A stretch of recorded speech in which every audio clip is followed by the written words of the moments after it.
కొద్దిగా నూనె అంతా వేసుకుందాం దీంట్లోకి. కటింగ్ చేసిన ఆనియన్స్ ఇందులో వేసుకొని బాగా కలుపుకుందాము.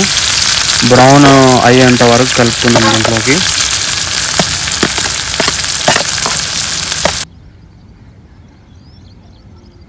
ఇప్పుడు మెంతుం కూర వేసుకుందాం, కలుపుదాం.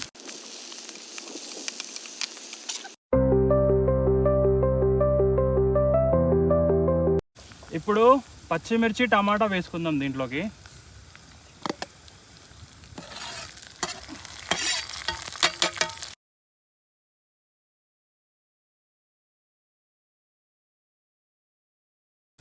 అల్లం వెల్లుల్లి పేస్ట్ వేసుకుందాం.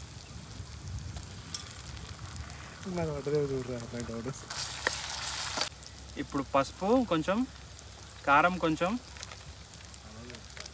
అలాగే ఉప్పు వేసుకుందాం. ఉప్పు కొద్దిగా.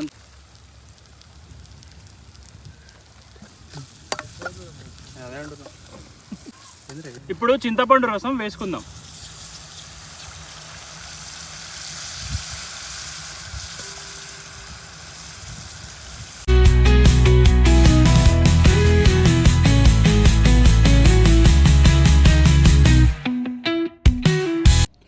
ఒక గిన్నెలో కాసంత నూనె వేసుకొని దాంట్లో గుడ్లు వేసుకొని ఫ్రై చేసుకుందాం. పసుపు వేసుకొని ఇప్పుడు గుడ్లు వేసుకుందాం. గుడ్లు ఫ్రై చేసుకుందాం ఇప్పుడు బాగా.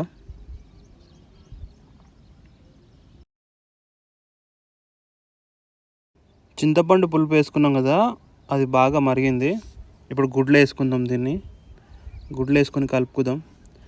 ఎక్కువ గట్టిగా కలపకూడదు, మామూలుగా కలపాలి దీన్ని. ఇప్పుడు కొంచెం కొత్తిమీర వేసుకొని దింపేసుకుందాం. అంతే, ఆంధ్ర స్టైల్ కోడిగుడ్డు పులుసు రెడీ అయిపోయింది.